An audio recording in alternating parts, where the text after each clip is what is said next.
ఎంతో వస్తాయని చెప్పి భావించండు. కానీ ఆటో హార్న్ ఆటమిక్ అనేది కనుగొన్నది హీరోషిమా నాగసాకి పైన బాంబులు వేసి కోట్ల మందిని చంపుతారని చెప్పి మాత్రం భావించలేదు. ఈ సెల్ ఫోన్ ఇది సెల్ ఫోన్ ఉంది. ఒకప్పుడు ఇళ్ళల్లో కూర్చొని ఫోన్ చేయాలంటే 2 రోజులు కూర్చున్నా కూడా ఒకసారి ఫోన్ కలగదు. ఇవాళ ఎక్కడో అమెరికాలో ఉంటే అమెరికాలో ఉన్న నీ కొడుకు ఏం చేస్తుందో ఎక్కడుందో అమ్మ చూడగలుగుతుంది, నాన్న వినగలుగుతున్నాడు. సెల్ ఫోన్ నీ చేతిలో ఉంది. అది నీలాంటి పిల్లల శాస్త్ర విజ్ఞాన ఆవిష్కరణ. అది నీలాంటి వాళ్ళు గొప్పగా పనిచేస్తే ఇంతమంది అంకురాలు స్టార్టప్స్ క్రియేటివిటీ పనిచేస్తే వచ్చిన సెల్ ఫోన్. కానీ నేను ఏమంటున్నా, సెల్ ఫోన్ వచ్చింది, ఫెసిలిటీ వచ్చింది.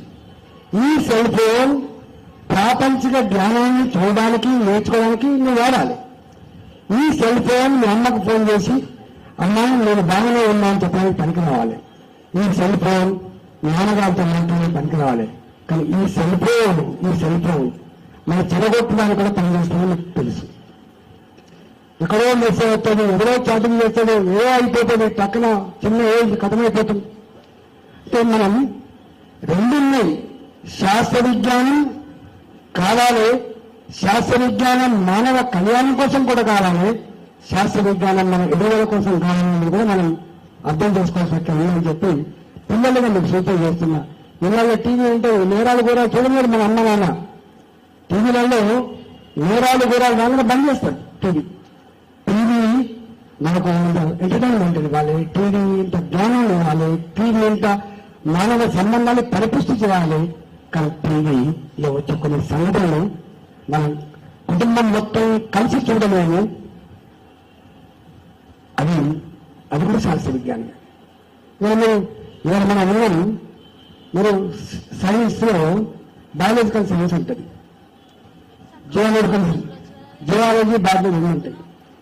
ఇవాళ మీరేమో పట్టణంలో ఉండేవాళ్ళు, మీకు తెలియదు. నిజంగా చెప్తుంది 6973 ఆ మధ్యలో పెద్ద కరువు వచ్చింది. కరువు అంటే ఇప్పుడు ఎనిమిది, ఇప్పుడు అంటున్నాం ఈ శాస్త్ర విజ్ఞానం ఉంది కాబట్టి ఎనిమిది అని చెప్తున్నాడు. అప్పుడు ఎనిమిది అని చెప్పడం లేదు. కరువు వచ్చింది, తినడానికి తిండి లేదు, రాగడి తిని బతికినని చెప్పి చెప్తా ఉంటారు. కరువు వస్తే జన్మం తప్ప సన్మానం లేదు, జన్మం తప్ప మనకు వయసు లేదు. నేను తెలుసు కదా జీవన్ ఎలా అని ఎందుకన్నా అంటే, ఒకనాడు మన దగ్గర ఉండేటువంటి 6 బస్తాలు 7 బస్తాలు పండేటువంటి జాగలో మీలాంటి పిల్లల మేధస్సు వికసించి మీరు క్రియేట్ చేస్తే 50 బస్తాల వడ్లు పడుతున్నాయి. 10 బస్తాల జాగలో 50 బస్తాల వడ్లు పడుతున్నాయి. మీ టమాటా చెట్టుకు రెండు టమాటాలు 3 టమాటాలు వచ్చే చెట్టుకు 20 కిలోలు 30 కిలోల టమాటాలు వస్తాయి. మీరు తాగుతున్న పాలు, ఒకప్పుడు నా నాటు బర్రె, నా నాటు ఆవు 1 లీటర్ 2 లీటర్లు ఇచ్చేది. 30 లీటర్స్ 30 లీటర్ డే ఇస్తుంది. ఇది శాస్త్ర విజ్ఞానం. శాస్త్ర విజ్ఞానం వచ్చింది కాబట్టి 140 కోట్ల జనాభా ఉన్నా సరిపోని పాలు దొరుకుతుంది, సరిపోని అన్నం దొరుకుతుంది, సరిపోయేంత సుఖాన్ని కూడా మనం పొందగలుగుతున్నాం. కాబట్టి శాస్త్ర విజ్ఞానం లేకుండా జీవితం లేదు. ఇది నిరంతరంగా ఈ బయటనే ఉండాలి. కానీ పిల్లలుగా నేను మీకు గవర్నమెంట్ స్కూల్లో చదివే పిల్లలుగా చెప్తున్నాను, చదువుకి క్రియేటివిటీకి ఇవాళ ఇంగ్లీష్ మీడియం అక్కర్లేదు, ఇంగ్లీష్ మీడియం మాత్రమే అక్కర్లేదు. చదువుకి మనం గొప్ప వెళ్ళడానికి గొప్ప సౌకర్యాలు అక్కర్లేదు. గుర్తుపెట్టుకోండి, పట్టుదల ఉంటే సాధ్యం కానిది ఏది ఉండదు. గుర్తుపెట్టుకోండి. మనం అప్పుడు వింటా ఉంటాం, రిక్షా తొక్కుకునేటువంటి ఇంట్లో ఒక ఐఏఎస్ ఆఫీసర్ ఉండు, కూరగాయలు అమ్ముకునే అమ్మ ఇంట్లో ఒక గొప్ప డాక్టర్ ఉండు. అంటే అర్థం ఏంటంటే పేదరికం మన ఎదుగుదలకు శాతం కావద్దు. నెంబర్ 1. నెంబర్ 2, ఆత్మీయ భావంతో బతకద్దు. Number 2. Number 3, everything is possible to commitment and conviction. ఈ ఎఫర్ట్స్ ఉంటే బ్రెయిన్ అయినా అందుకోగలవు. మీకు అబ్దుల్ కలాం ఏం చెప్పేది, కళలు వినాలి, కానీ కళను సఫలం చేసుకున్నటువంటి ప్రయత్నం కూడా జరగాలని చెప్తున్నారు అబ్దుల్ కలాం. వీళ్ళు అందరి మీద మోడీ గారు ఈ మధ్య కాలంలో బాగా గొప్ప చెప్తున్నారు. 50 సీట్లు ఫస్ట్ టైం భారతదేశంలో మొట్టమొదటిసారిగా కేంద్ర ప్రభుత్వమే నేరుగా గవర్నమెంట్ స్కూల్లో కొన్ని ఇన్ఫ్రాస్ట్రక్చర్ ఇస్తుంది. ఆ ఇన్ఫ్రాస్ట్రక్చర్ లో ల్యాబ్లు కూడా ఇస్తున్నారు. అటల్ వాజ్పేయి గారు టింకరింగ్ ల్యాబ్స్ వస్తున్నాయి. కారణం ఏంటంటే 140 కోట్ల జనాభా ఈ దేశంలో, 140 కోట్ల జనాభా.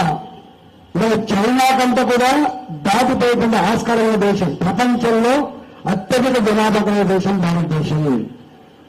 అందులో యువశక్తి కలిగిన దేశం భారతదేశం, విద్యార్థుల కలిగిన దేశం భారతదేశం. గుర్తుపెట్టుకోండి. మీకు చాలా మంది తెలియదు, ఇవాళ అమెరికాలో గొప్ప గొప్ప డాక్టర్లు ఇండియన్స్, అమెరికాలో గొప్ప గొప్ప సైంటిస్టులు ఇండియన్స్, అమెరికా సాఫ్ట్వేర్ కంపెనీలకు నాయకత్వం వహించే ఇండియన్స్. ఇవాళ ఆ యువశక్తి మీలాంటి పిల్లల మేధస్సు వికసిస్తే ఈ దేశం గొప్పగా అవుతుందంటే నమ్మి నేడు వారు ప్రపంచంలో చెప్తున్న చూసిందా, నా దేశాన్ని అన్ని దేశాల కన్నా గొప్పగా ఉంటాయని చెప్తున్నాడు. ఈ విజేంద్ర ప్రసాద్ గారు చదువుకున్నప్పుడు అమెరికా గోధుమలలో పంపేది మన స్కూళ్లకు, బాయిల పంపించేది. అంటే మన చదువుకునే పిల్లలకు కూడా అనంతపురం స్థితిలో ఉంటే అమెరికా ఆనాడు బాయిలో పంపించేది, గోధుమ రవ్వ పంపించేది, ఇవాళ గడక పంపించేది. కానీ ఇవాళ మీకు తెలుసా, భారతదేశం ప్రపంచానికి అన్నం పెట్టగలిగే స్థాయికి ఎదిగింది. బికాజ్ ఆఫ్ జీనోమ్ ఎరా. ఇవన్నీ రేపు నేను కోరుతున్నాను. నేను ఇంతమంది వాళ్ళకు మాట చెప్పిండ్రు, ఎందుకు పురుగు పడుతుంది అంటే అర్జున్ రథం నడుపుతున్నప్పుడు శీల ఊడిపోయింది, శీల పడ్డది అని చెప్తాను చూసాం. అట్లాంటి నమ్మకానికి సమాజం బయటపడ్డది. నేను ఎప్పుడు కోరుకుంటా, హైదరాబాద్ లో నీళ్లు లేకపోతే బోరేస్తాం, ఒక బోరేస్తాం, 400 ఫీట్లు 600 ఫీట్లు బోరేస్తాం, నీళ్ళు ఒక్కోసారి పడాయి. కానీ శాస్త్ర విజ్ఞానం అక్యురసీ, శాస్త్ర విజ్ఞానం అక్యురసీ దేనికి రావాలి? ఇక్కడ నీళ్లు పడతాయా లేదా, 800 ఫీట్ల పడితే అక్యురేట్ గా చెప్పగలిగినటువంటి జియాలజీ డెవలప్ కావాలి. ఒక రీసెర్చ్ జరగాలి. డిస్ట్రక్టివ్ రీసెర్చ్ కాదు జరగాల్సింది, కన్స్ట్రక్టివ్ రీసెర్చ్ జరగాలి. ఆ కన్స్ట్రక్టివ్ రీసెర్చ్ డ్రైవ్ చేసేవాడు పొలిటికల్ లీడర్. గుర్తుపెట్టుకో, పొలిటికల్ లీడర్. ఆ పొలిటికల్ లీడర్ కనుక చక్కగా ఆలోచిస్తే ఇవన్నీ చక్కగా ఉండేటట్టు ఆస్కారం. ఇవాటి కూడా ఊళ్ళో చూస్తాం, అయ్యగారిని తీసుకొస్తాం, నీళ్ళు పడతాను అంటే చూస్తాం. ఇవాటి కూడా యాప కొమ్మలు తీసుకొస్తాను, కొబ్బరికాయ తీసుకొచ్చేవాడు అంటాడు. నో, ఒక జియాలజిస్ట్ వచ్చి ఇక్కడ నీళ్లు పడతాయి, 440 ఫీట్లలో పడుతుంది, 600 ఫీట్లో పడుతుంది అని చెప్పి ఆ ప్రజలకి, ఆ రైతులకి ఇక్కడ డబ్బులు ఎక్కువ ఖర్చు కాకుండా నేను వచ్చేటువంటి ఆ టెక్నాలజీ సైన్స్. ఇలా మరి మందులు పోతుంటారు, దవాఖానలు పోతుంటారు, ఎన్ని రకాల మందులు ఇస్తారు, 4 రకాల టాబ్లెట్ ఇస్తారు. నో, ఇవాళ సెన్సిటివిటీ టెస్ట్లు వచ్చినాయి, డాక్టర్ గారు అని చెప్తారు ఎక్కువ. ఈ రోగానికి ఏ యాంటీబాడీ పనిచేస్తే చెప్తారు, కానీ అక్కడ లేదు. ఇలా 4 ఇస్తారు, 4 ఇస్తే తగలబుద్దని ఒక్కడ గాస్తానికి ఎదగాలి. మీరందరూ గొప్పగా చదువుకొని గొప్పవాళ్ళు కావాలని చెప్పి కోరుకుంటున్నా. మీరు మరొకసారి మీరు ఎంత గొప్పగా ఎదిగితే ఈ దేశంలో పేదరికం అంత తొందరగా పోతుంది. నేనేదనే ఆశ, నేనేదనే నమ్మకం. మీరు అమ్మ నాన్న ఆస్తి మాత్రమే కాదు, మీరు ఈ సమాజ ఆస్తిగా భావిస్తుంది ఈ దేశం. గుర్తుపెట్టుకో.